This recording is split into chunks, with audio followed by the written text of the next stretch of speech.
Joseph Talbot. Can you see my ball bag eye? What have you done? Why does it look like a ball bag? Oh, it looked like proper like a ball bag the other day. Like Why? proper like a ball bag on my eye. That's attractive. Oh, it don't matter, does it? No. Joseph Talbot. Welcome to. Hold on, I'll tell you. I haven't told you what I had. Oh, well, go on. What did you have? Was your tea bagged? I think, yeah, basically, I think my daughter, who I share a bed with most nights, I don't want to share a bed with her.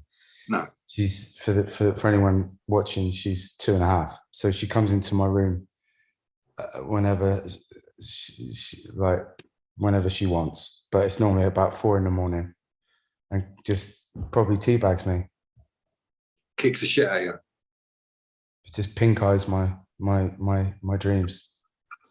So you got some really nice photo shoots in America next week with a massive great testicle eye bag. Oh, no photo shoots, mate. I've got time for that shit. Right, Joseph Talbot. Welcome to the Afghan. Welcome to the Afghan. Welcome to Goth Kitchen. God, yeah, Goth Kitchen, isn't it? Goth Kitchen, and welcome to sunny South End. Are you a production company now? What? Sunny South End Productions, yeah. It's a very different Goth Kitchen because I've moved, so I haven't got a goth background. But if you listen, this is Vincent van Gogh. See that? Is it original? Sunflowers. Vincent van Gogh sunflowers. See what I did there? It's a pun. Oh, goth. Oh, for fuck's sake. I like it. That's not the original. That's not the original sunflowers. No. Just say that because that's about that big. Is it? Yeah, it's tiny. The original one, really small. So someone's told me. I don't know where it is though. Is it on the show somewhere, or is it in some private Russian collection? Wherever it is, it's that big, far away.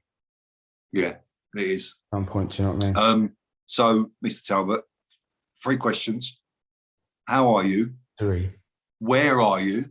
Yeah. And what did you have for your tea? All valid questions. Yeah. How are you? I'm good. Apart from the testicle eye bag. My eyeball bag. My scroti. Scroti, I like it.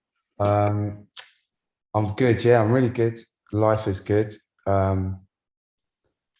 Mainly because of all the obvious stuff, really. I'm fit and healthy. And I'm just about to get back to my job, you know, and it's honestly the best feeling in the world. I can't wait. And I've seen you. The last time I saw you, I had the norovirus. Did I tell you I got? Was that what it was? Yeah, it was the Nora.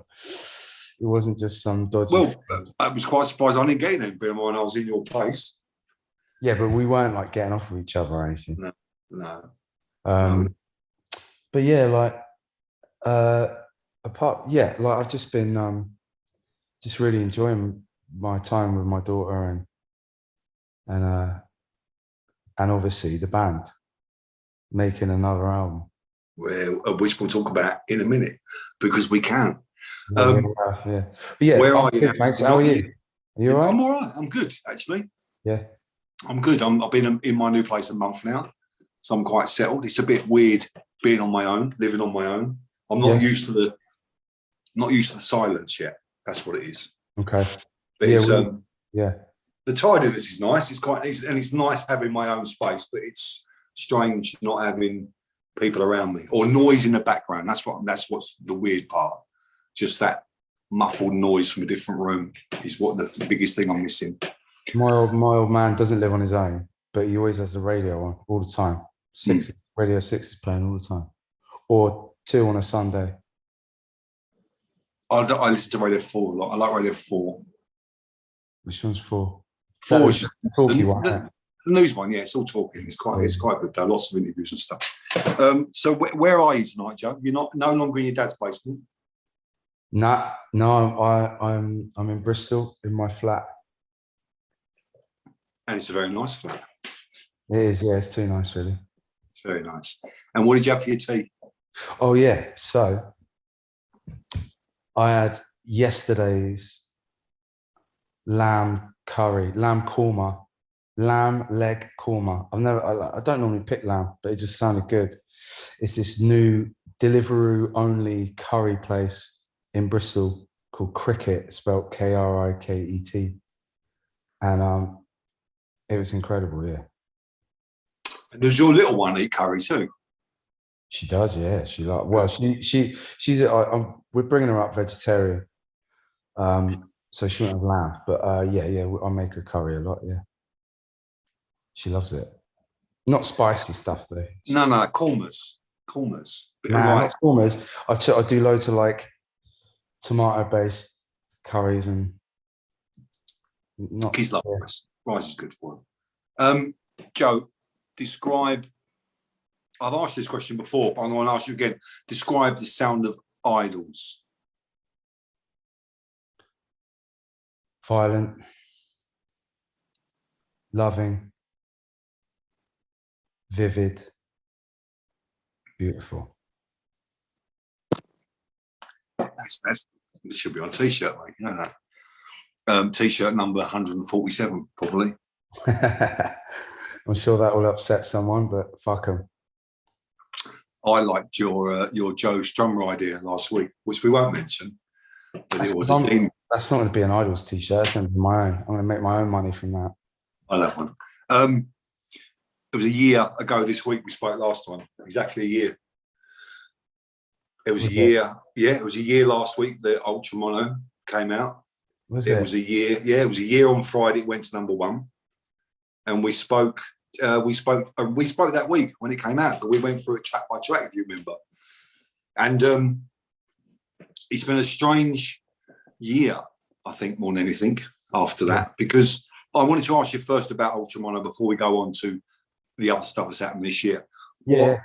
What is your relationship? You wrote that album, as we know, to be After Joy, to be this big, massive, great arena filling album, to be played live, to sound huge. I remember you talking in detail about The Lover and how wonderful that was going to sound on a big stage in a big venue and stuff, and it never happened.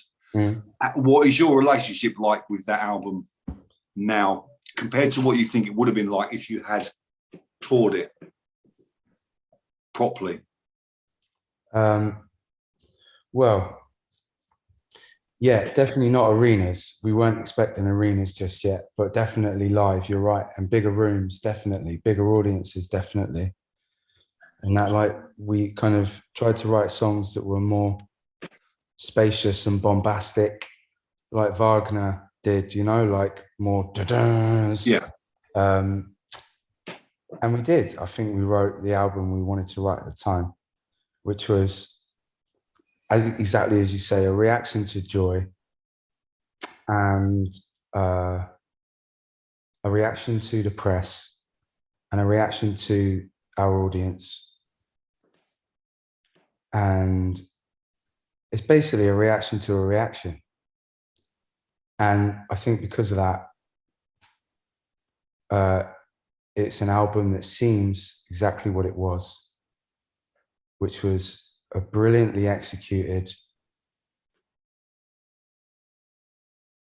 self-doubting, defensive rock album. And I say that because I think the songs are brilliant. I think they're brilliant as in a brilliant white, you know, like the brilliance of light. I think we did exactly what we set out to do music-wise. And I think I did the best I could do in the situation, which was, I was going through a lot personally. I was in a bad spot, and I was in need of sobriety and in need of therapy. And in a kind of the real kind of turbulent time, because of how lucky we were career-wise and how hard we were working, it didn't really allow me much time to breathe or heal from many different things. A lot to do with my own accountability. Like, I was being a prick. I was in a very volatile situation in many ways. And what I did was try and get it out in songs. And like, I don't know, I've tried to explain it before, like, and I definitely nailed it in therapy more than I have in music, I think, to this point. But like, I felt sorry for myself a lot because people were misreading my music, you know, kicking off because they thought I was pretending to not be middle class. Yeah. Or moaning about my situation because I'd lost a daughter or a mother, or kicking off at the working classes, or kicking off at people that live in villages, or kicking off at people who vote Brexit, or fucking hell, anything. I just think like, you've just got to that point now where what's Talbot said now? What can how can we react to it? There's people out there, there's press out there that just, you're in that world now. But I mean, but Brian, that's the point. Like, I was leaning on everyone else and saying, "Oh, what have they said now? Why are they pissed off now?"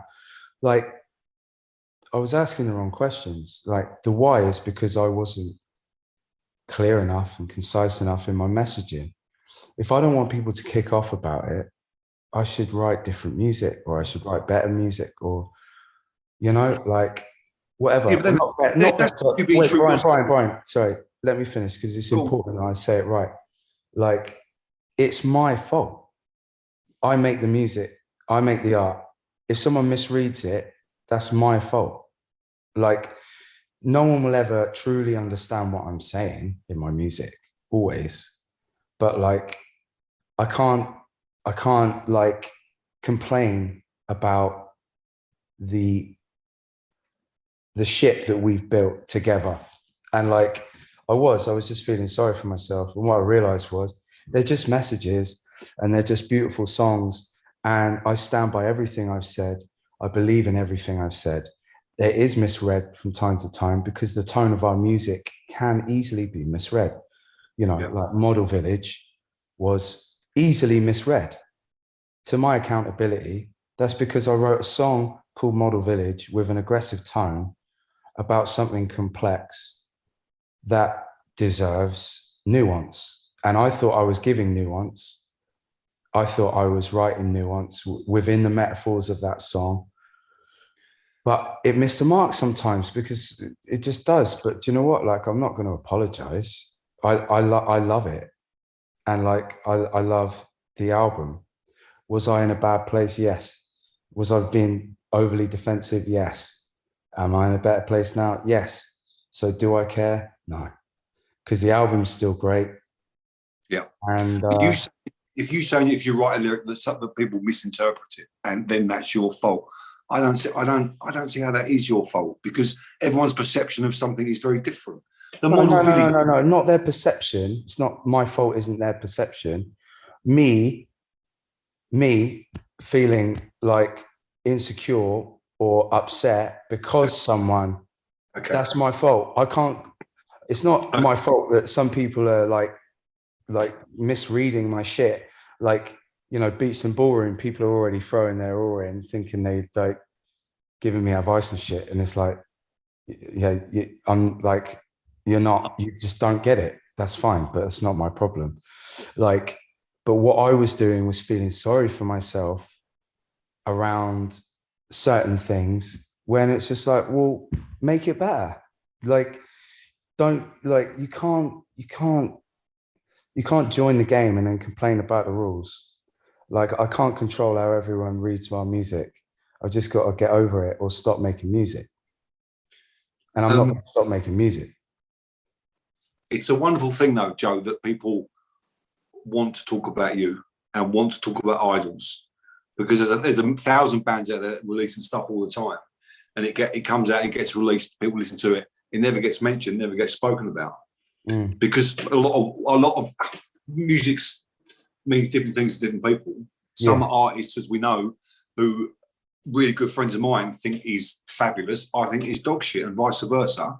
That's just the way it works. But there's a lot of people out there who've got an opinion on idols. Yeah, more than most bands, I think, at this moment, at this time. And I think you as a person get that as well. more than any other single I think I can think of in a band at this moment gets talked about as much. Yeah, maybe. Okay, it's just interesting. I wonder if you'd taken Ultra Mono on tour, because obviously there was pre-COVID, pre all that kind of stuff. There would have been plans for a big tour. You would have gone to Europe. You would have done the UK. You would have gone to America and stuff like that. How different do you think you would be today if you toured that album for 2 months? Well, I mean, hypotheticals are kind of. I'm just grateful that I didn't. I'm grateful that I didn't, because I spoke to someone else last week who's very close to your camp, who said the same thing.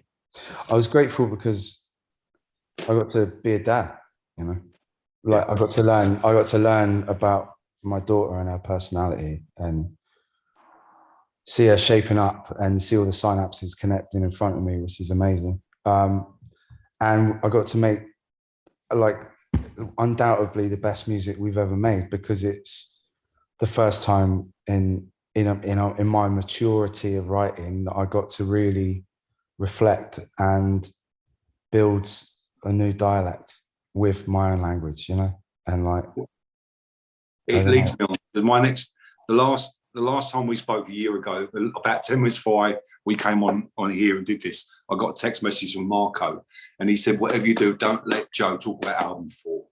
Because I remember at the time it was the rock and roll elephant in the room. Everyone knew it was happening. Everyone knew it. You started writing it, but obviously Ultra Mono was there to be spoken about. Yeah. There was no, after Ultra Mono, there was 3 or 4 months of no promo, as you know, because we were still in lockdown and everyone was still restricted, so there was no gigs and stuff like that. But there was 3 or 4 months before you went in to record what we now know as Crawler. Yeah. The writing process, from what I understand, the writing process of pre-Idols albums, earlier, like Joy, Brutalism, Mono, is you guys writing, like you've said before. You'll get together, you'll rehearse it. Someone will come up with an idea, a drum beat will come up. Someone will add this, someone will add that. You'll be open and honest to each other, and then these completed songs are given to you. You'll come back, however many weeks later, with lyrics to these tracks. That's generally the idea that I get the impression of from the last albums. This was something very different. Yeah. The writing. You wrote this album in lockdown. You wrote this album independently from each. And that's a massively different writing process. And it's reflected for me in what Crawler is. It sounds like a very, very different album. Do you think, you obviously had the idea for Crawler because you spoke about this before, you get an idea, you get a title, and you know where it's going to be. You've said before you can almost hear that finished album in your head, or what the gist of it's going to be before it's done. Yeah. How different was that writing process and that schedule really of how you got to there when you weren't even meeting up with the boys anymore?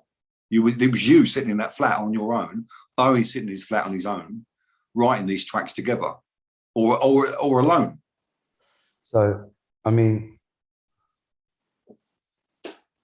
it started like all the other albums. Like, so to answer your first question, Ultra Mono is being toured now with our other albums. Yeah. And they're the best shows we've ever done. Because Ultra Mono was written for live. Yeah. And for bigger rooms. And I think like having written it for live, all the messaging that I had that was based around my defensiveness got lost in the ether of the pandemic, because there was no audience there for me to have a sense of reflection and revelation in. You know, like I revel in our audience, and I love feeling part of the community that we've built, as in you and I and everyone else. And like those songs now are coming to life and making me feel reassured and stronger, because that's what I wrote those songs for. I wrote them as a reaction, but I needed you guys to have the reaction with, to build on something new and to get it off my chest. And I didn't get it off my chest. So now I'm getting it off my chest, but I don't need to. But I do. Like, I definitely do. It felt like it's the best. It's the best. Like, we were a bit rusty at the start, but by the end, I think we're the best we've ever been live. And definitely the shows are going to be unreal. It was strange. You're writing the album for those bigger venues, and then the first time you got to play them live was it in the little Louis upstairs at the Louis. Do you think you're going to learn the words to that album, Joe, before next week? Have you been practicing? Yeah. No, I haven't been practicing. No, we don't have the time. We've been too busy.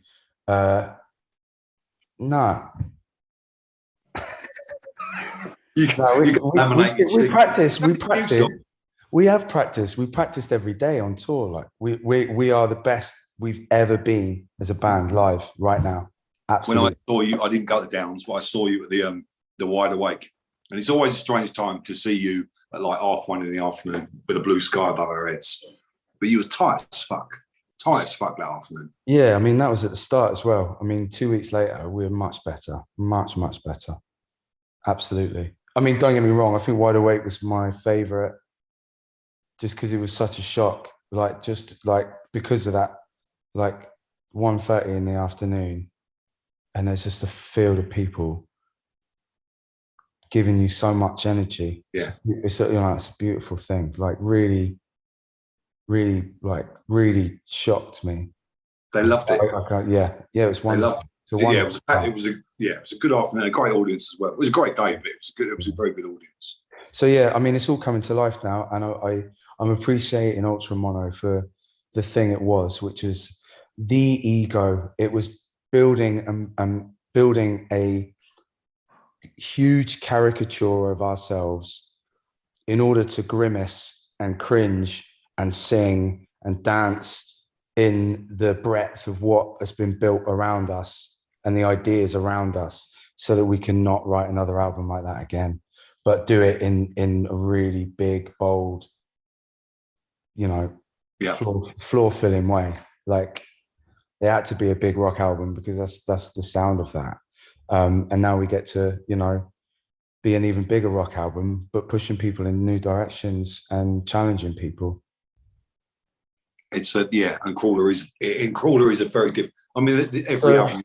Yeah, you were asking about the writing, weren't you? I mean, because every album you've done, there's a massive, huge, great difference to Joy from Brutalism, massive, great difference to Mono from Joy, and then Crawler is something else. Yeah, I mean, my question was, how different did it end up? Because it was written almost solo in a lockdown process than it would have been if you trashed it out in a rehearsal room. Well, I mean, it wouldn't have been written. It would we wouldn't have ever had and I think some people might regret this, although the people that haven't probably, had to work or had, mental health issues because of the pandemic. But we were fucking lucky enough to be able to have this once in a lifetime opportunity to just write. And obviously because of that, and the pace slowed down, and for the first time we didn't have an audience. There was no audience to react to us. So it became a very reflective, I reflected a lot on my, sobriety and the 20 years it took me to get to that sober point. And obviously all the traumas in between, through therapy and writing this album, I went through it all. And then I wrote half the album lyrically, and the other half I wrote in the booth again. But it was massively different. Like, Bowen and I started the concept of the album called Meditations, and it was going to be an album of meditative music, I should say, through like motoric post-punk and like Can and stuff like that. And we were getting into that thing, but it just wasn't working with the boys. You know, you got to jam those songs out, and the other three, it wasn't hitting any love either way from us or them, because the boys were, as soon as they could, got back in the room, and Bowen and I were just dadding one off in our respective areas. So like, it wasn't working. And then whenever we got in a room, all five of us for the first time, no, four of us actually, minus Bowen, I decided to write Beats and Ballroom, and I came at them with the concept and the music. Bowen helped me out. Lee helped me out with the chords, and then Bo loved it. Bowen sent me Progress, which is a recording of his guitar from his phone, which is the final cut that's on the album. That's what he sent me. It's just just a phone recording. And like, or something, yeah. And both songs were just so different and like dark. Both Were they dark. the first two songs that came out of the session from the writing process? The very first song was, I wrote, it's the one that's a bit like Arcade Fire on Cocaine. What's that one? When the lights go out. No. It's like heavier one. Stockholm Syndrome. Okay. And yeah, I wrote that one, and that one got everyone pumped up. They were like, "Yep, sick." So I come up with that, and everyone's like, "Yeah, we're fucking, let's go." But it was very like, it was good. It was really good, but the rest of it didn't follow. And it was like, all right, it's a good song. And then I think that's it. Then, so that song was written, and I went away, and it kept making me think of a marching band, and I was obsessing over the idea of doing a song around a marching band. And I wrote this drum beat, which became New Sensation. But I was like, I want this album to be like a marching band. And I was thinking about what a marching band means to me and why it's stuck in my head. And it's about the parade again, like Joy, that parade of people. But like this time it was more like isolated because of where we were. And I was like, it's just one person on their knees. I didn't really come up to anything after that. And then this guy pulls up on the right of me on the motorway on a motorbike. And I was just like, fuck, he nearly died. Like that guy nearly died. Like he nearly died. And I was like, fuck, that's mental. That like shook me up. Some guy just drove on the right of me, whatever. But I was singing about car crash I was in and loads of other stuff that come up where you realize how lucky you are. Like Bowen's mate dying of exposure in the summer, falling asleep just on the street. And you think, man, the stuff, like the amount of times I've slept rough and been unconscious, face down, and all that stuff. And I don't know. And then, anyway, then suddenly this word crawler just popped into my head, and I called up Bowen, and then I called up Tim. No, I was with Bowen. That's right. We're in a van. I was with Bowen, and I called up Tim from Partisan Records. I was like, everything I told you about Meditations is wrong. We're scrapping the whole album and all the songs on it. The album is going to be called Crawler. I told him the concept. Well, I told him the story, and I told him what it was about, and I told him that I wanted to write poetry on this album, and like I wanted to get back to writing poetry, and I wanted to get back to songwriting in an artistic sense that I love, and what I wanted to start doing when I started the band, but I didn't have the confidence in poetry.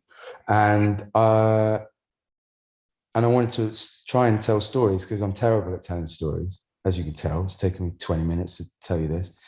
And I just found it's a dark art, like I could never be a Nick Cave type songwriter, but I wanted to give it a go in my own way, obviously. There's a lot of Joe Talbot singing on this album. Yeah. Because Ultramono was very semi-aggressive, you shouting, which is what you do beautifully anyway, and we all know that. But there's a lot of your vocal on this album. Yeah. Did you consciously write those songs to get to that point? Well, I mean, so yeah, this is another big difference between this album and the rest. Like, I talked about, like, we never talk on like about what we're going to do on stage. Do you know what I mean? We've never, as a band, gone, I'm going to do this tonight. Yeah. Never, not once. And that's the same with our albums. I've never gone, guys, I'm going to write about this today, or guys, on this album, I'm going to write this. They know that I've got a title and that we have a theme, and that theme runs musically, but it connects with my thematics, because it does. You know, if I say this album's called Joy and blah blah blah blah blah, or this album's ultra mono, this one's going to be like a machine and it's all big and like, and then that helps me write the thematics after it and the lyrics after it. I always write the lyrics after. But with this album, I was like, it's a crawler. So Bowen, I was kind of less confident with the song lyric writing, or melody writing, I should say, as well, because I was like, I want to tell stories, but I also want to sing and I want to write poetry. So I might come at you with some lyrics, which I'm not comfortable doing, because I'd rather just do it. Like, I don't want to sit here and read you my lyrics. Like, I'm not into that. I just want to sing at the vocal booth, really. And then be like, here's a song. And then if you don't like it, I'll go back and do another one. But with this one, I was like, well, I wanted to start the album with this LFO pulse, like boop, boop, boop, boop, boop, boop. So Bone wrote MTT 420RR around that. So I heard the guitars in it and that, and I was like, oh my God, this is sick. This is exactly what I wanted the album to feel like. I didn't expect that song to go that way. I thought the start of the album would be a bit more like, I guess more pounding, not big, but like different to how it sounded. Bone wrote this beautiful song around the LFO pulse. So I immediately knew it was like setting the scene, like the melancholy scene of realizing that you're a car crash, that you are fucking on the edge of sanity, and you know, you're fucking your vocal on that track is quite something, because it's written from the place of a man that's in a very dark place. Yeah. And it sounds like you are singing it from a very dark place. It's an incredible. I mean, you've always got this knack of writing wonderful album intros anyway, or first tracks. Yeah. But this is exactly the same to that. It has that effect on you straight away the minute you hear it, but in a very, very different way. But it sets the tone for Crawler beautifully. You know, within 30 seconds of what that track that I now call Motorbike, because I can remember its fucking title. But that's the tone for the album you've got within 30 seconds. But also the way it dies down to the end, and then the wheel kicks in. Yeah. Because the wheel is it's a beautiful example of what you are and what Idols can do, with that huge great drum sound and that huge great bass sound. And they fit beautifully. They fit perfectly together, without a doubt. Was the wheel written as the second track? Was it always going to flow after first, or just the way it sat? No, Bowen wrote both of those. Yeah, Bowen wrote both of those musically, and I mean he did the whole song list. It was all him. So he was like, I'm gonna set the song list, and then just if you've got any changes, if you want any changes, let me know, and then we'll talk about it as a band, like all of us. Yeah. And he said it, and I was like, there was one change I wanted. I was like, but this is it. Like, Bowen and I are in such a good place, because we always used to argue about shit. And I saw his song list and I was like, it's fucking perfect, but I don't want When the Lights Come On to be third. And he was like, all right, I understand. He was like, I'm going to go away and try and come up with a new order, and then we'll talk about it. But I want you to come back at me and tell me why you don't want it, and be honest. And I was like, all right. So I went away, and then I realized it's because I wasn't confident about my singing on it at all. Because I don't, that sort of like really quiet singing, like It's I don't want to go too much into the songs. I think we could probably have another conversation when the album's out, because we're too much detail on an album that a lot of people, most people haven't heard yet. So we can go back and do that, I think, another time. Yeah, that when the lights go out, is that an old song? Is that out? It feels like it's from an earlier Idols era. Nah, it's the song that I've been trying to write for ages, and I finally got it out. It could have been. It could have even been a track from the Welcome EP. That's what I mean. Yeah, I mean that's the era that, like, I've been trying to write that bass line. Right.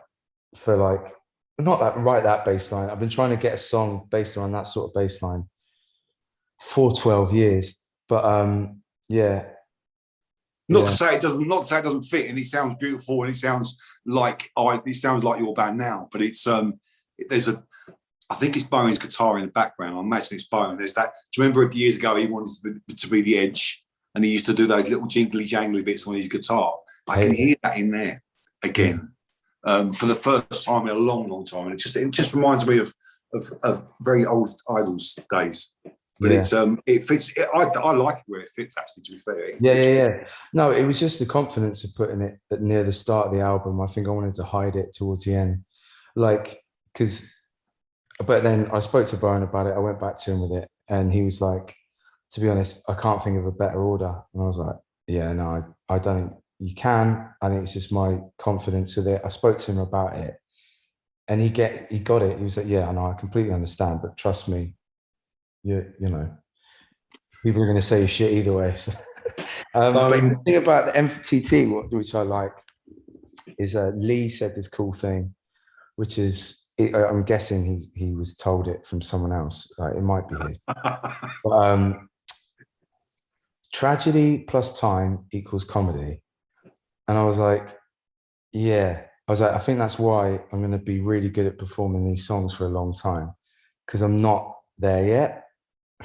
Like, it is still tragedy to me. Like, I find it really hard to visit some of the psychotic episodes and the bad ones,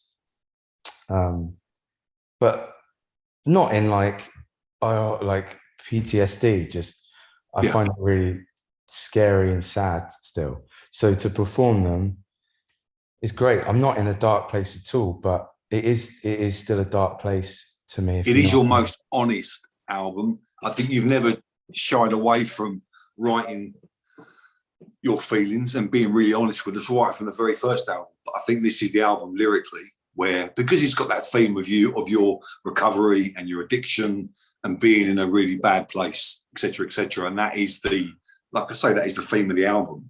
Lyrically, Joe, it's you are literally giving everyone your heart.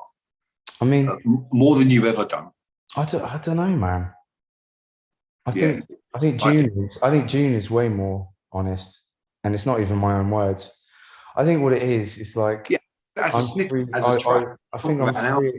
I think I'm just freer to reflect. I've just had time to reflect, and like what I don't want is it to be seen as I was in a really bad place. The thing is, like, I'm in the best place possible because of all those things that happened to me. Like, I got to be a well-rounded, well-versed and well-grieved person. Like, I know how to look after myself, and I know how to look after the people around me, and I know how to write songs more fluently because of it. So it's all fucking positive, and it's certainly not a dwelling album. It's supposed to be a celebratory album of. That's what I think people are going to struggle with this album. Is it supposed to look at addiction lovingly and the lightness of the dark? Like, all that shit, like everything that's happened is I've survived it. You know, I'm one of the lucky ones, and I haven't even had it that bad. Like, you know, you just got to look around you, man. Like everyone's lost their jobs. People are being sent back to fucking whatever countries they moved from fucking 15, 18, 20, 40 years ago. And like, there's so much mad shit going on. I just wanted to inject a bit of hope through ugliness and brilliant music. Like the main focus of this album is supposed to be the music, not my story. Yeah, I think it's a complete package for me when it comes to that. Bowen produced this album. Yeah, co-produced. Was that always on the cards? Was it always something you wanted to do? Yeah. Bowen always like has been interested and active in songwriting with production in mind, and you know has been working on production for quite a while. But it was just like, I think it was a conversation he had with Jeff Barrow about getting involved with the album, in that Bowen was taking a lot of cues from Jeff Barrow's production and philosophy and the way he treats drums on acetate, things like that. Lots of tricks that he's read about and things he's fascinated by. So Bowen was talking to Jeff Barrow. Obviously, we all agreed Kenny was like number one choice. So Kenny was already working on the album. Yeah. From Ultra Mono. We knew he was going to be part of Crawler. But we wanted to just have Jeff Barrow on board to like have a look at drum processing and stuff. And Jeff Barrow was like, saw that, you know, we were working with Kenny, and he was just like, a lot of bands come to me at this sort of period in their career where they're at a point where, you know, they know enough to do it in their own language. They don't need me to, you know, not that like he's not a fucking genius and he couldn't have helped the album, but you know, he's just like, it's not necessary at this point for me to get involved. But it was a conversation, I think, around it, which was like, we are a band that have a specific idea of how we should sound, and we're at a point where we can do it with a producer, not have a producer make their sound on our album, but make our sound with us on our album so that it comes out as our project. And it is the first time, like, it's the first time. I think you can hear Bowen's influence on it all the way through. I think for me, especially if you listen to a lot the remixes he's done for other people. Yeah. Especially the remix he did last year, maybe the year before, the Sex Swing remix he did. There's a lot of early Crawler ideas on that in that remix. You listen to it now after listening to the album, you can hear, I think, where his head was going at that time. But talk to me about Kenny Beats, because I'm a bit ignorant when it comes to this. What is Kenny's influence on this album? What does Kenny bring to this album? Well, obviously, number one, he's technically gifted. He's a fucking genius. Like, he can knock up brilliantly balanced and well-written beats in like a short space of time, which would take other people half a year. He's an incredible producer. That aside, he had a big influence on our album that way. He, you know, technically transformed, in my opinion, some songs, or at least helped us complete them brilliantly. But then he has a really indefinable energy in a room. He works his ass off. He cut through our bullshit real quick. He like told us off for fucking around, and I really appreciate that. Like, I love that, because I want someone who's like me in the room telling me when I'm not being me. And like, he obviously works with rappers a lot, so he works at a great pace with me. Like, thing is, if I was a slow singer, he would work at that pace. He reads the room and he reads the artist, and gets the best out of them their way. He's a reader and a listener, which is what I think is the main skill of a great producer. Someone that reads and someone that listens before they produce. And he does that amazingly well. He had a huge influence on us as a band. And like, you know, like people that, you know, some people are not loads, but like some people are very shocked that we've got hip hop producers. It's not hip hop, he's a music producer. Yeah. And his obsession is making the best song possible. And for that, the best album possible.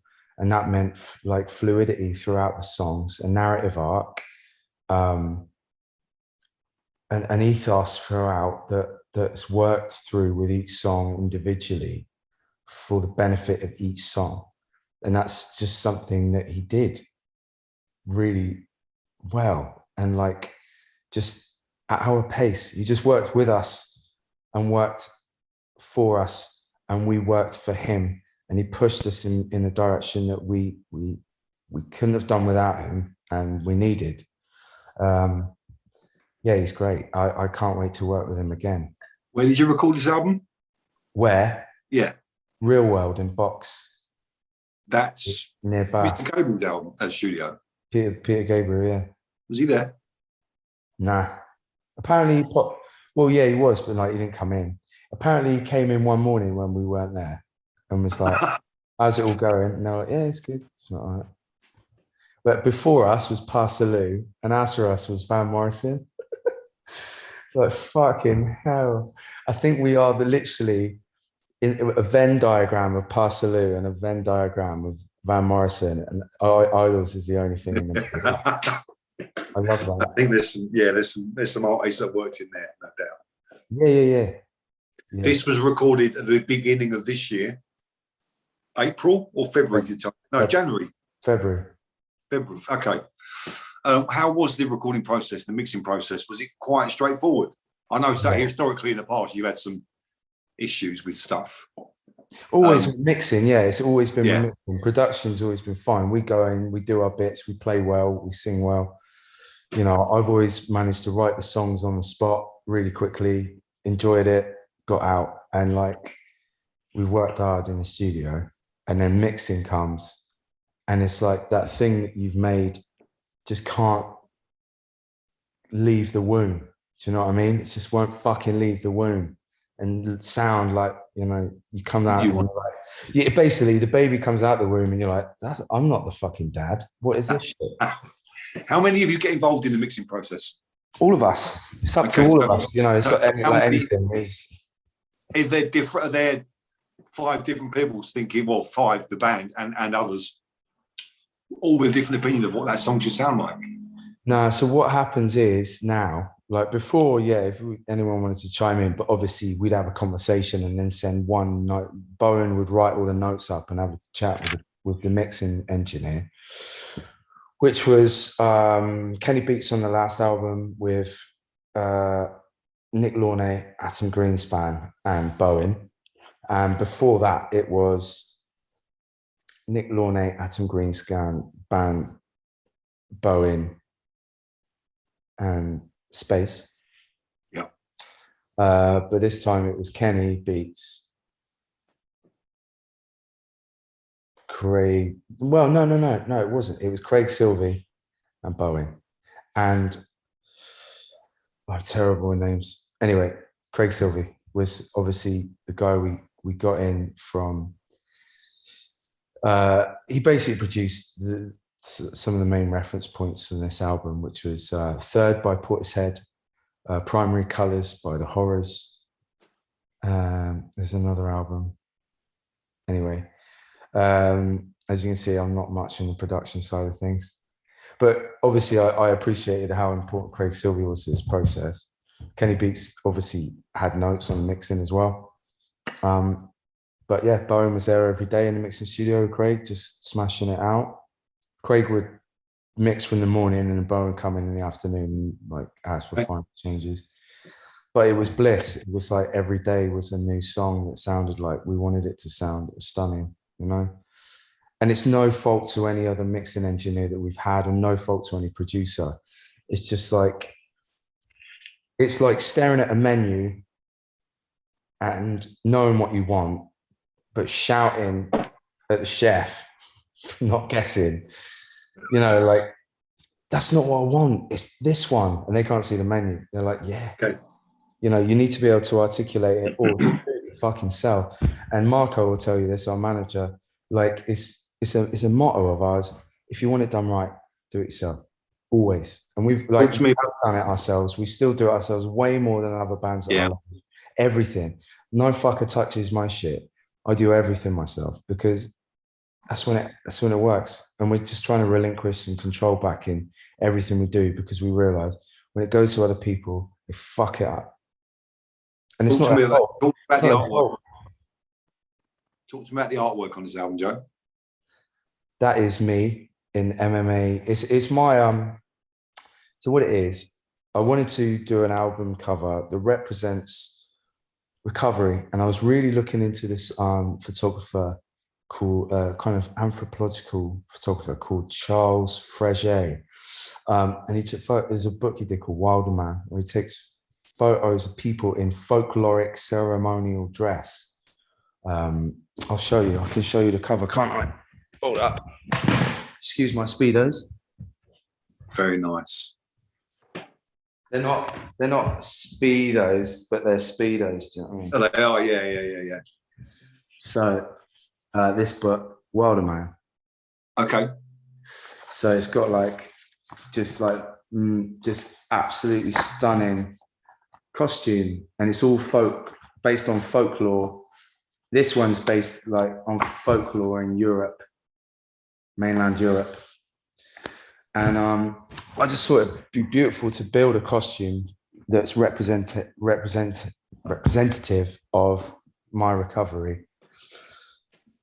And I thought about it and why I used drugs and why I drank, and made a costume based on that. So it's about I drank to numb myself, to kind of protect myself from pain, and just try and get through the everyday dread of life. So you're wearing an MMA. Yeah, and I wanted to escape myself and get out of my own head. So it was the idea of being like a kind of astronaut / MMA armored, padded guy. So I'm protected, and I'm protecting myself, and I'm also just trying to escape all the time to get on a trip somewhere. So that was my costume, and I dressed up some pom-poms because I'm a sassy queen. And if you're in your lounge now, you've got the helmet on that shelf. Yeah. Give us a show. I'll put it on, shall I? Fuck it.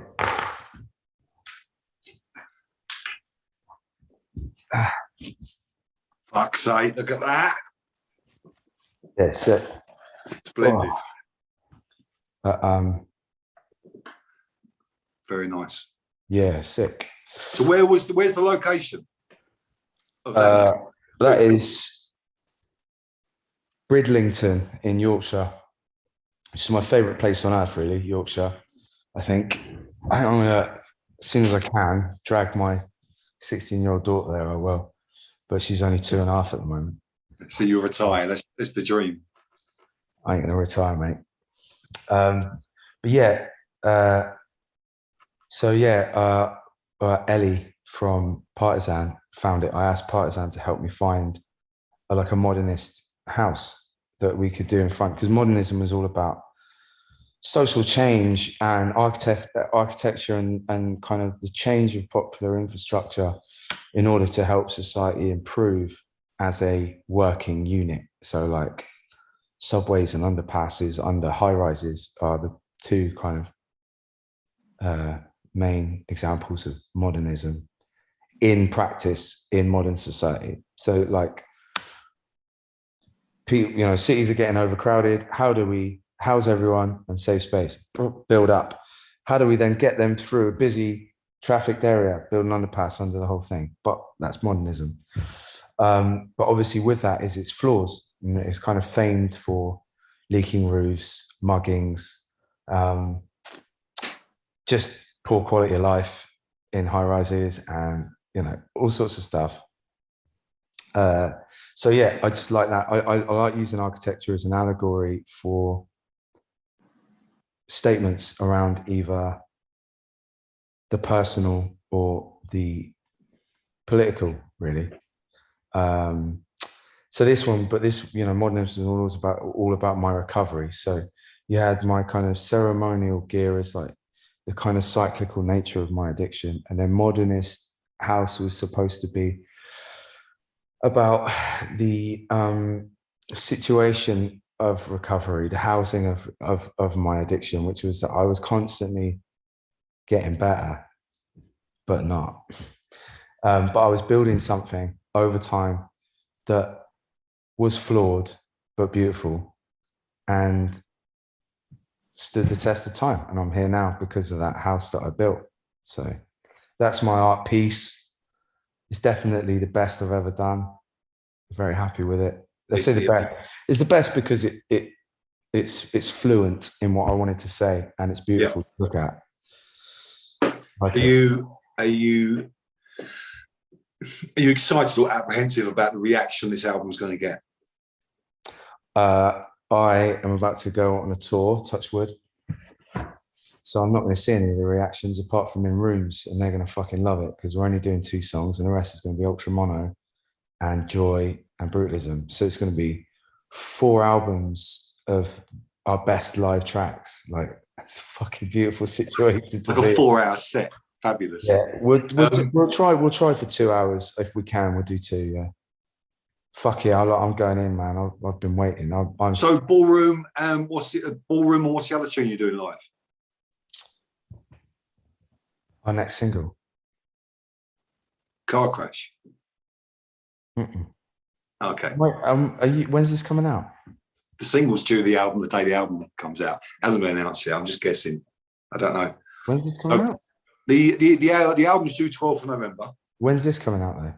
This we'll probably next week. So don't worry. Yeah, I can't say. Can I? If you're saying you're going to do them on tour, the tour starts next week, Joe. So it's only going to be a matter of days before people suss out what the next single's going to be. Because that tour's finished. Oh, I tell you what, you guess what the single's go. Or you guess Car Crash. Is that what single you'd like next? No, because that's my least favorite song on the album. Fuck off! Is it? Yeah. Your favorite album was Is It Crawler now? Yeah. Yeah. It was Brutalism. I thought you would have loved that song. All right, what would you pick as your? I tell you, the issue I've got with Car Crash is that I'm not sure about the drum beat. Oh mate, you're high on drugs. Anyway, don't worry about that. What's it? Don't worry about why you don't like. Like the end of Car Crash, where you do your "I Can Feel My Eyes Vibrate"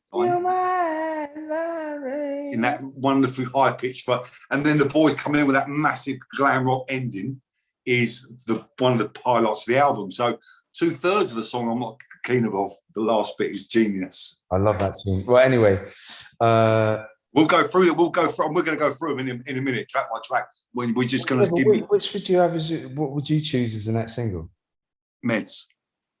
Oh, fuck. See, Meds is. Is it my favorite? It's a driver. It's that bass line. It's that Boeing Fugazi guitar through it. It's got a swagger to it, that song, and it's just fucking amazing. I can tell you now that is not our next. No, of course not. No, of course it's not. Let me look. Meds is fucking sick.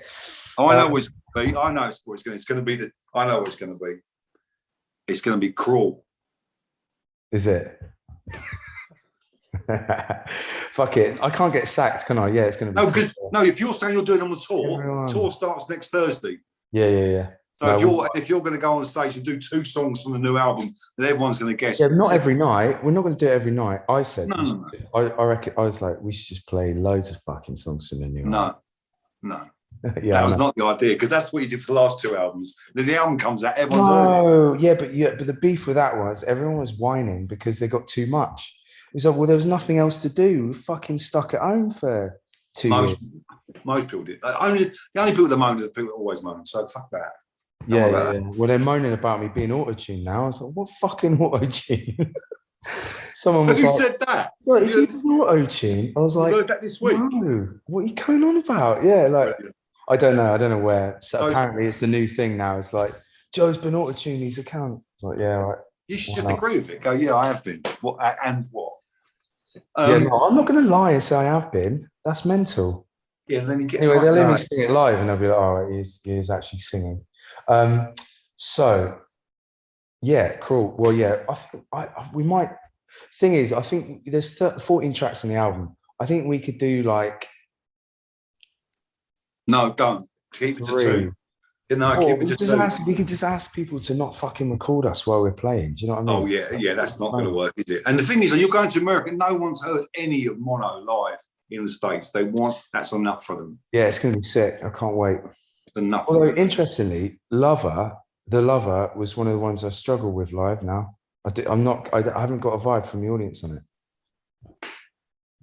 Where did you do it? In small? You've done it in smaller rooms. You did it on the second night of the Louis. Yeah. You always said to me that was the one that was going to go down well and on a bigger stage, bigger audience. You haven't had that opportunity yet, so.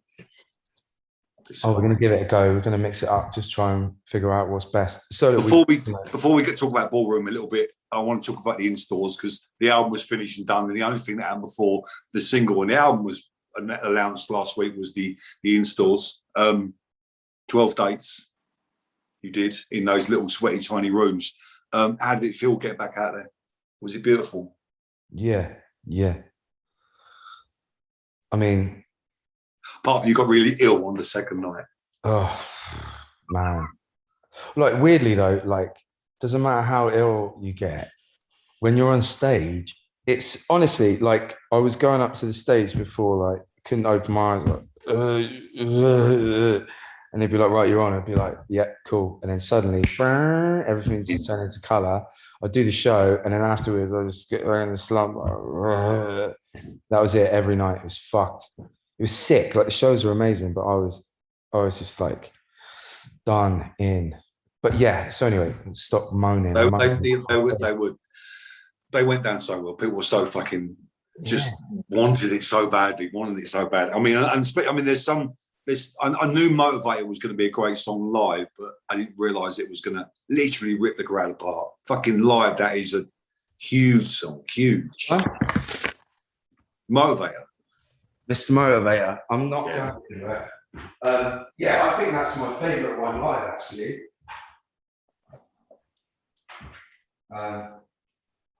It's done a lead. Okay.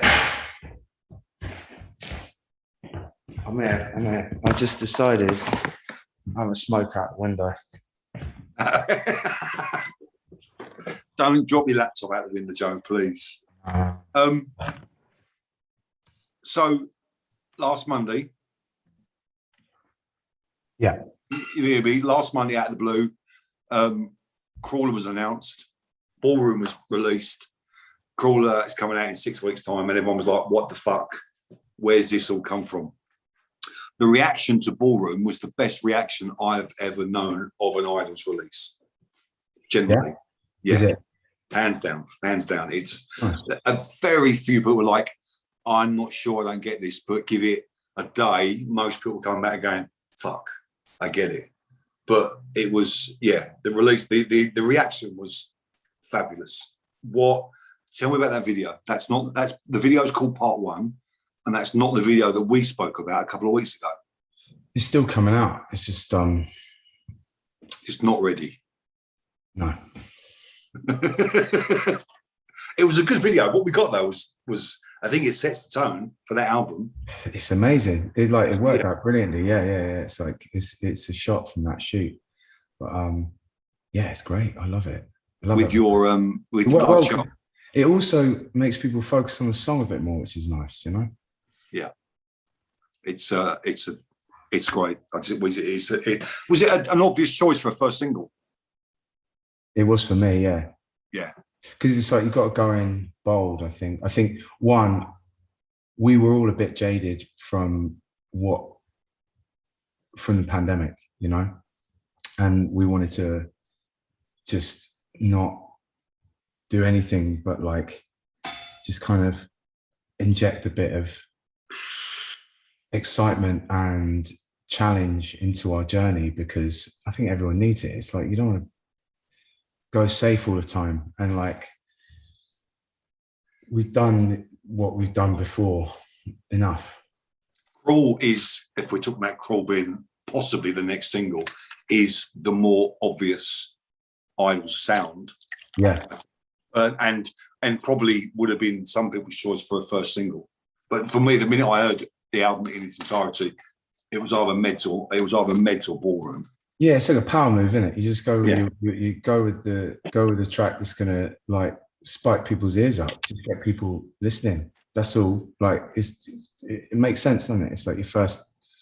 It's the whatever. I don't know what you see. It's the opening track, so you got to make people perk up because there's a lot of noise at the moment, you know.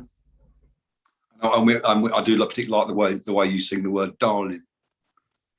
Darling. Oh, darling. Well, I am from Bristol, like.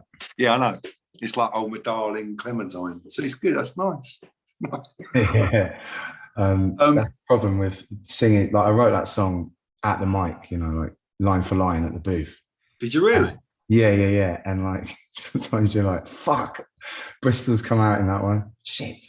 It's been a few times over the years, but it's luckily we haven't got Lee as the main vocalist because it would be Bristol all the way. It'd be the worst, right? Can you imagine it? Would like to hear that. Joe, I don't want to go through every track in detail because I say it's not fair with people who have not heard it. I want to go through track by track. Just give me a sentence or a word that you think of when you first hear that song. Mm-hmm. So my one, track one, which I'll call Motorbike, because I can never remember the name of it. My first thing. Call it 420. 420. Yeah. Okay. Right there. I've written down no keyboards because I was convinced there was no guitars on that track, and then Bowen turned around to me and said, "There's no keyboards on it, Brian. It's all guitar." Yeah. That's fucking ridiculous. That's a lie.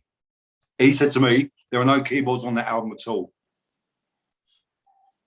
On the album? On the album, he said it's all guitar. The whole thing's on the guitar. The whole album? Yeah. He's played on the guitar and pedals. I don't know what he thinks he's going to be doing live with Beats and Ballroom. He's got two keyboards to play.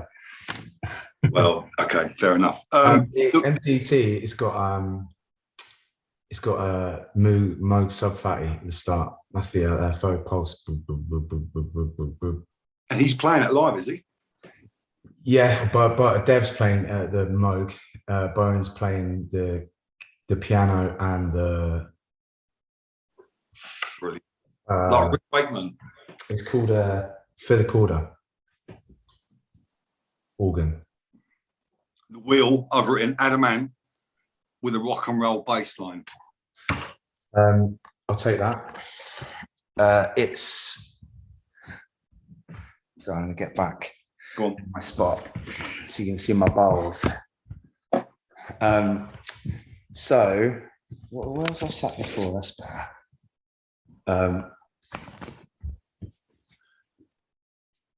MTT 420 is, I'd say, our cinematic. It's the first vignette on the album, you know. It's like just a beautiful, solemn opening reflection of where I got myself to as a point in my life where it was either sink or swim, you know. The wheel? Rock and Roll Part 3. Isn't it? Yeah. That's reference to something reference, isn't it? But Rock and Roll Part 3, yeah. I think that's what we should have called it, but I think people have been like, oh yeah. Can't say that. It's glam rock though, isn't it? It's glam rock. It's a glam rock. Yeah, but I mean, and what's wrong with that? There's it. Glam rock appears on a fair few times on this album, I think. But that's always a good thing in my eyes. When the lights come on, I've written Welcome EP, as we mentioned before. Mm-hmm. But if you're telling me it's been in your head for that many times, then for that long, many years, then that makes sense. What's your initial thought on that song? Yeah, it was like it. I tell you what, it's a beautiful accident where it was a post-punk song that I've been trying to write for so long, but never succeeded because it was dated. It was a dated version of what I was trying to write all the time. And that's kind of what the song's about. It's like the lights coming on in the club and you realizing you're the oldest person by 20 years and you've gone through 14 circles of friends just to try and enable you to stay up till 9 in the morning. And yeah, so it kind of wrote itself. Car Crash, I've written my least favourite song on the album, apart from the ending. People are going to hear it and think you're a scumbag, you know that, right? There's an effect on your vocal as well. It's like you're singing through a tannoy system. I'm singing through a megaphone. Mooga Fluga. It's a effects pedal that Bowen like when we were recording it, he was doing all this stuff. Just doesn't sit me. Just doesn't sit me. That's cool. But yeah, I'd say that is exactly what it says on the tin. It's the Car Crash tune. It is a Car Crash, yeah. It is. I don't need to tell you what it's about. The ending is beautiful. Well done. Thanks. New Sensation. I couldn't think there's anything to write about New Sensation. I do love it as a tune. That was my attempt at doing it was supposed to be just a drum beat and me. And that was my marching band song. So that's me, like I wrote that song as like a marching band solo. You're on your knees and you're just crawling through town, waving the flag of bastard success. And it works. But it was also then written as a reaction to Rishi Sunak, who's, well, the Tory complex of just basically shaming creatives into thinking they're not worthy. Stockholm Syndrome. I've just written a fabulous interpretation of a Joy Division bass line. Okay. What's your thought? I mean, of all the bands we ripped off in that song, it's not Joy Division, but Joy Division is like 4 of the other tracks. No, that was the first song that was written for the album that I wrote. That was like, again, it's that kind of like, I just wanted to rally the boys up. Like I went in with that idea of the song, like, because we were on a slump, you know? And I was like, I just want to get them on their feet. I want them to feel excited. And I was like, we should write a song that gets us all excited and gets us together and unifies. And that's the bit of the album where it's like, right, let's go. Ballroom, Beachland Ballroom. Why I think of it, it's a venue you've played. Yeah. On the Joy Tour. So why is this? The next? No, we played it twice. Okay. Why is this song named after that venue? Is there a reason for that? Yeah, it's like we played at the Beachland Tavern, which is the front bar of the venue, and then at the back there's a big ballroom. And the first time we played there, we played to like 50 people in the front, and it was sick. It was really good. And this young lady joined us. She kind of like just bolshed out and was like, "Can I sing Well Done with you guys?" And we were like, "Yeah, all right." And then she did it and it was sick. She smashed it. So it was like, cool. And then we were having food afterwards or whatever. And I looked through the back door and I saw this massive ballroom. We weren't even told about it. And we couldn't go in because this guy was like polishing the floor, you know, one of those big buffer machines. Mm-hmm. But I was like, Bowen, I was like, we're gonna have to play here, man. We've got to get big enough to play it. And then the next year we played there. And it's just a point where you can look back and go, we're getting there. We are doing it. We're living the dream. We're living our dream. You can see it. You know, I was talking to my mate today who's building his house, basically, or rebuilding his partner's house. But it's the idea, like, when you can tangibly see your achievement that you're building in front of your eyes, that's satisfaction, isn't it? You know, it's why so many people in their later years who are frustrated have like obsessive hobbies. It's that idea they can build their own universe in front of them.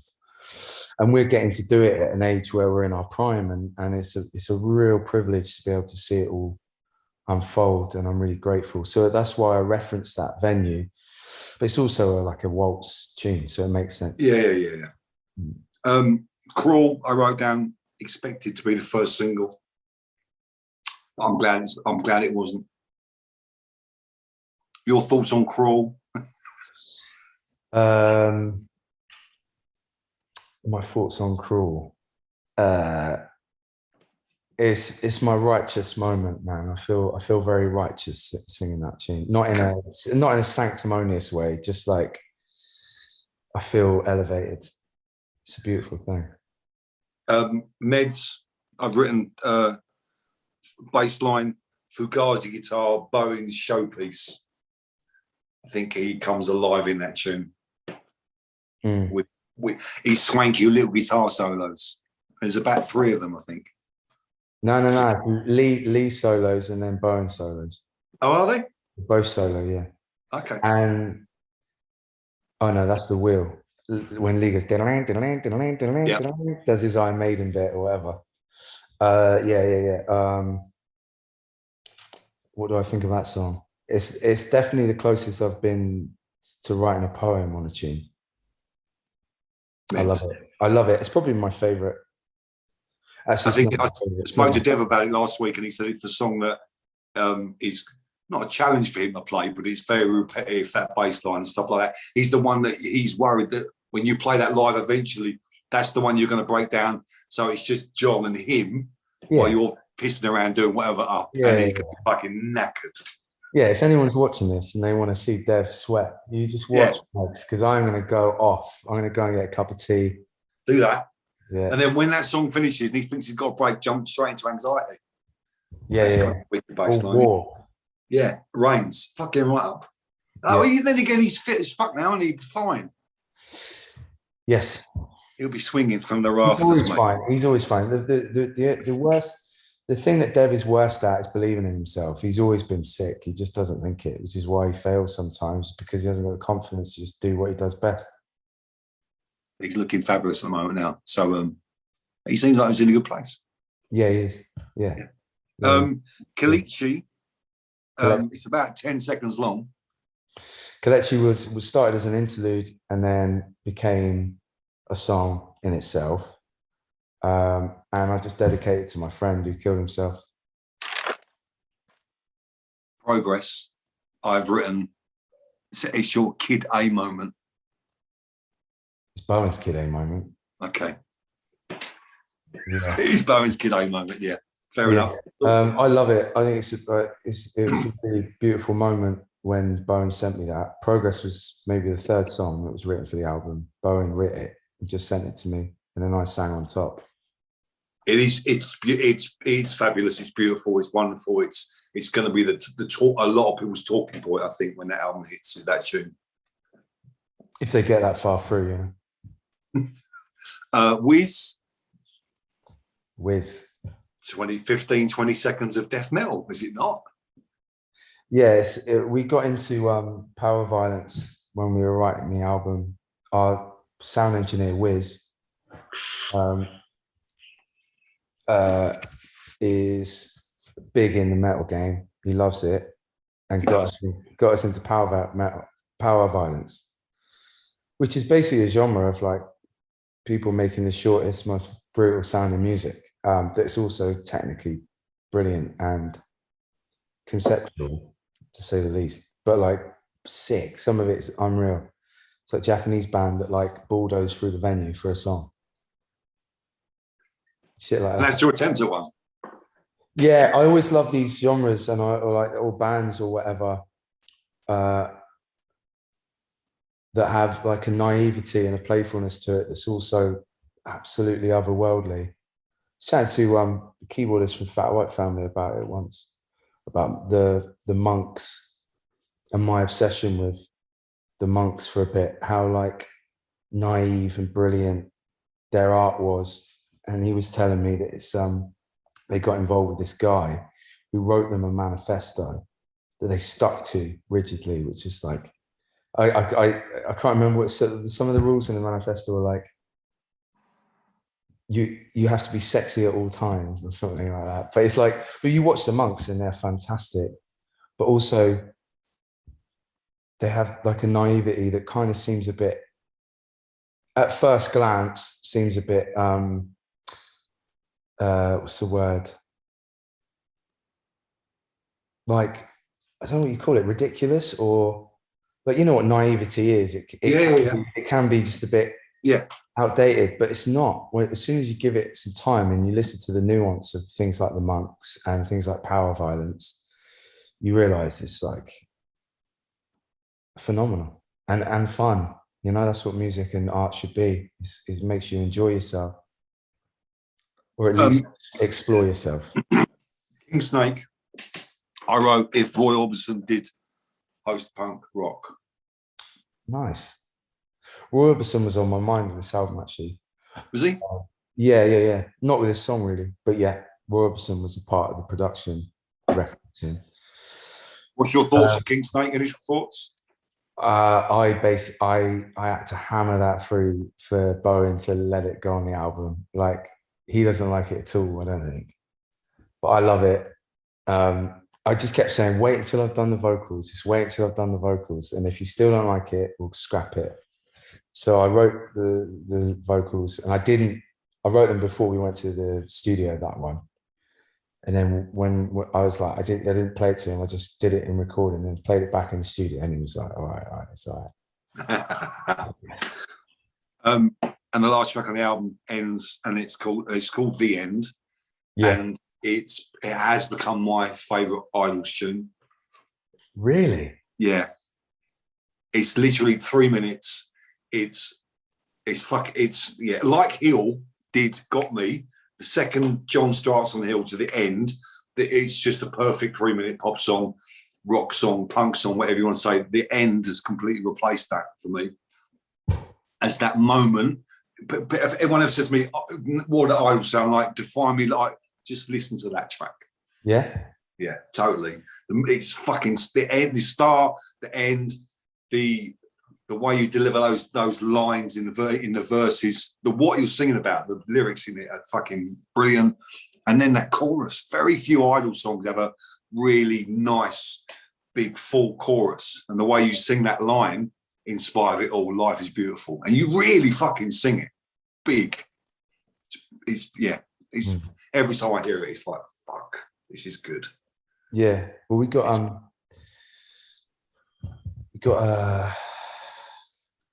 so shit with names. The singer, a black metal singer on it.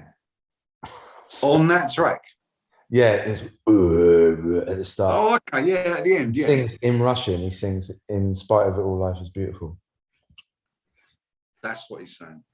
But your vocal on that is just, it's amazing. Thank you. Well done, Mr. Talbot. That album comes out on the 12th of November, 6 weeks. Literally the same week you get back from America. What you're doing, I'm towards the end of November and throughout December. Marco wouldn't tell me, which is fine. And then we go into next year with the 4 or 5 how many other dates at Brixton, but we can talk about that another time because that's going to be fucking exciting. Yeah, 4 nights at Brixton. 4 nights, yeah, but there'll be more by then. But this album's going to come out, there'll be more by then. I'll guarantee it. We've been talking for well over an hour and a bit. I've got about 20 questions, Joe. They're not that quick fire-ish. Yeah. They're not old school quick fire questions like what's your favourite fish finger and all that, because this thing is about the 4th time I've spoke to you, so it's quite hard to write them anymore. So they're slightly different. Describe Crawler in 1 word.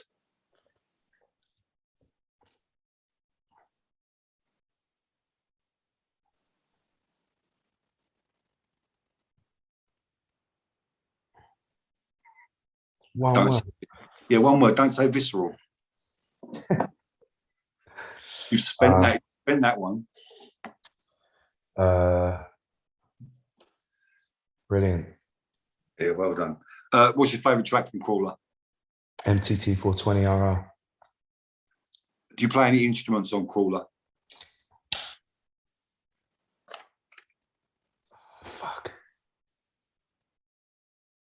Nah. Okay. Nah. Yeah. I don't know if it was recorded. I played the Moog Sub Fatty, but I think it got scrapped. I think someone else played it better. What's your most single memorable moment from the in-store gigs? Uh, Not shitting yourself on stage. yeah, vomiting in a bin on stage.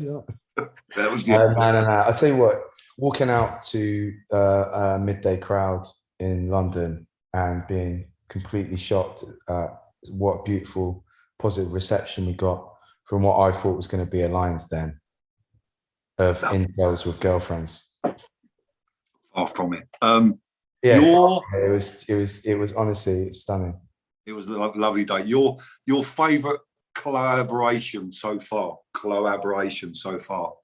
You've done a few: Skinner, Calvary, Frank Carter, Jenny Beth, Tricky.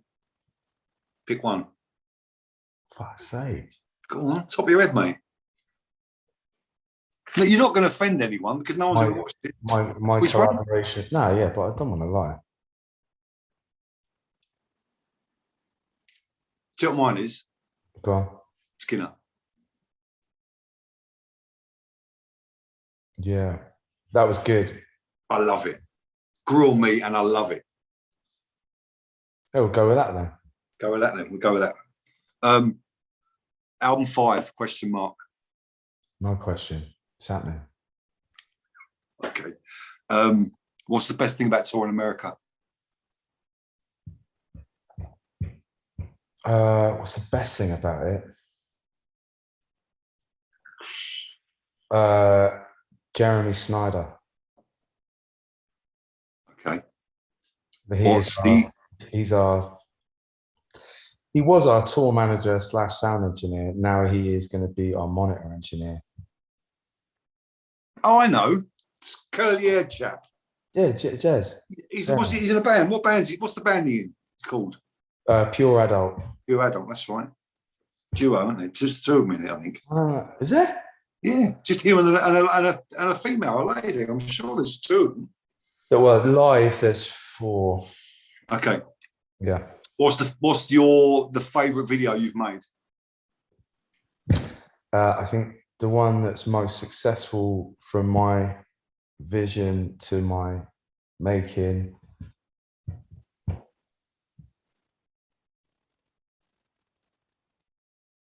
Oh man, I can't remember all the videos I've done now.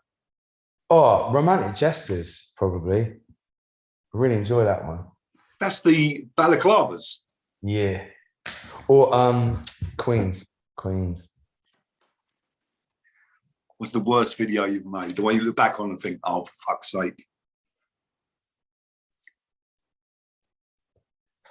I mean, Two-Tone. Actually, there's a bit in Two-Tone that's pretty sick. Two-Tones, is that the one you're on the stage and everyone pops up individually? Yeah. Oh, everyone looks so smart and young. Yeah. I got a question when I think of it. Why isn't Dev and John in the Mother video? Mother video. You. Mother. That's probably my best video. Yeah, that's your most iconic video. But you pink suit, smashing shit. Lee and Bowen, pink dresses, thrashing it out. No Dev, no John. Remember why?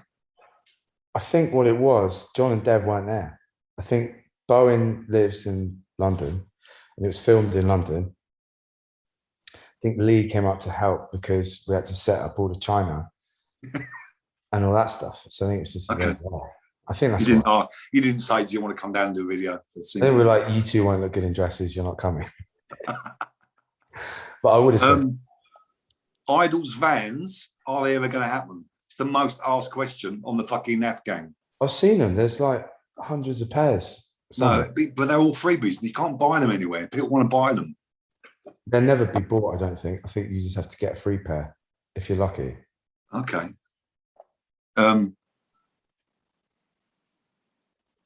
Explain. We've already covered that one. Explain what you're wearing on the cover of the new album. Are you still boxing? Yeah, twice a week. Do you ever think you can have an amateur fight? Yes, I think I'm going to have a fight when I can do 6 months training. Okay. But yeah. But I've been doing it 2 years, 2 days a week. So I haven't done it that much. 2 days a week for 2 years is nothing. You need to be there every day. You have to be there every day for longer than 6 months. Obviously, I'd have to, but I wouldn't. I reckon on my 40th birthday, I'm going to go and fight someone, just some journeyman, get my ass handed to me, and then just come out with a 0-1 record, retire. One fight, yeah, that's good. Fair enough. What is there any luxury you take from home on tour that you can't do without? I'm taking a bike with me this time. Are you?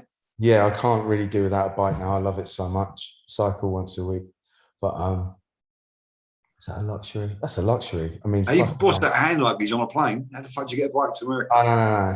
It's over there. Like, trying to think if that is a luxury, but there's something.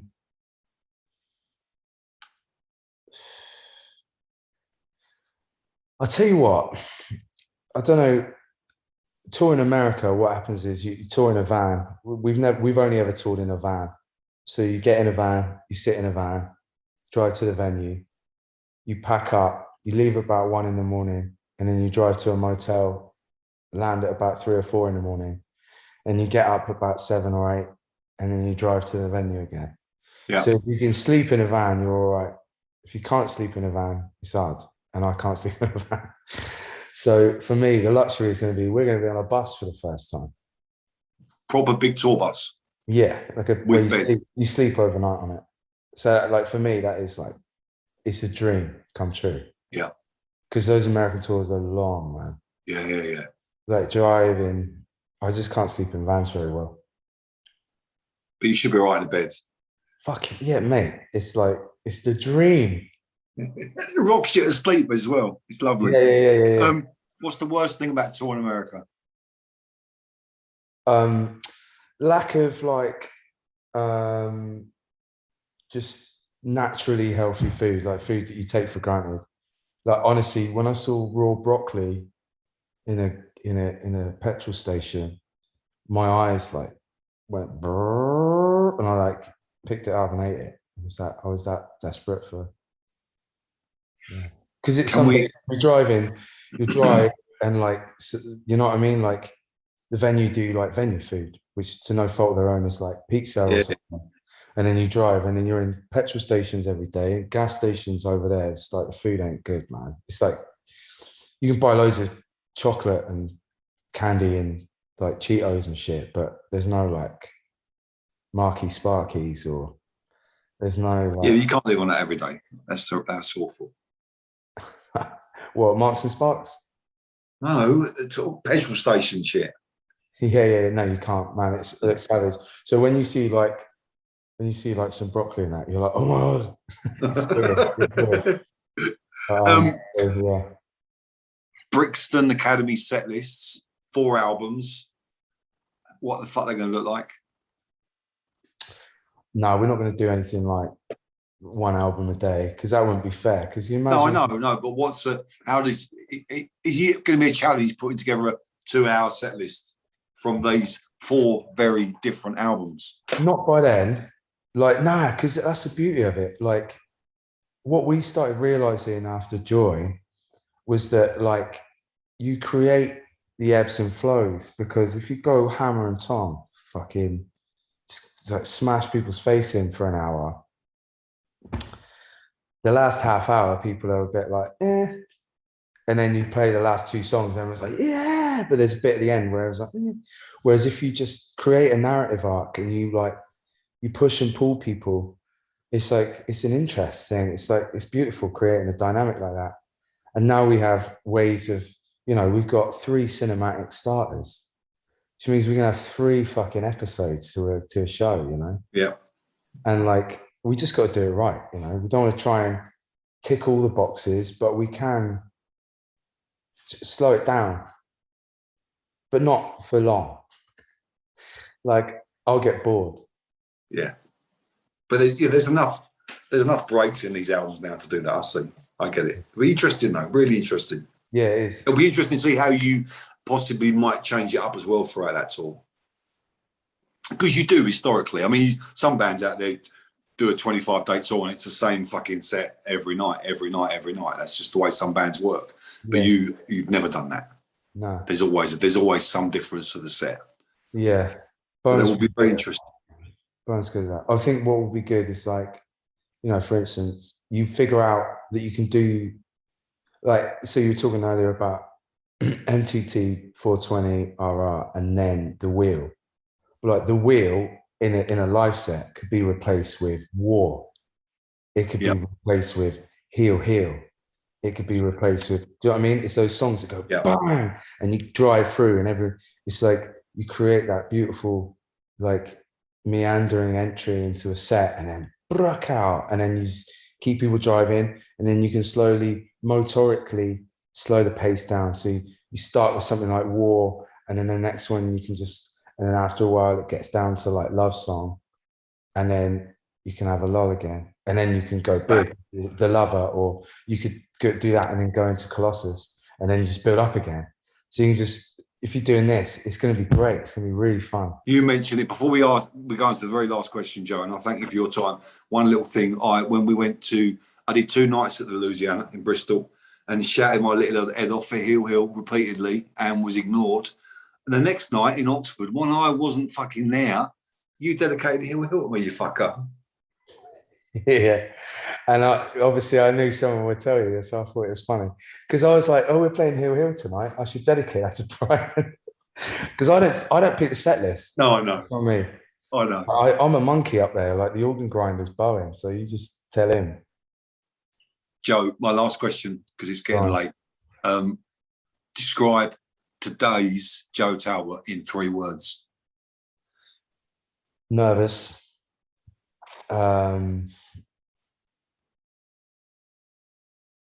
Healthy, happy. Joe, you're a star. Thank you very much for your time. Thank you very, very much for your time. We got a big wave now. I love you. Have a wonderful time in America. Have a wonderful tour. Absolutely. Are we going to do this again when I get back? Yeah. We'll get Bowen in as well and we'll do it. We'll talk about the album in detail. Magic. Bye. Ta-ra. Fine,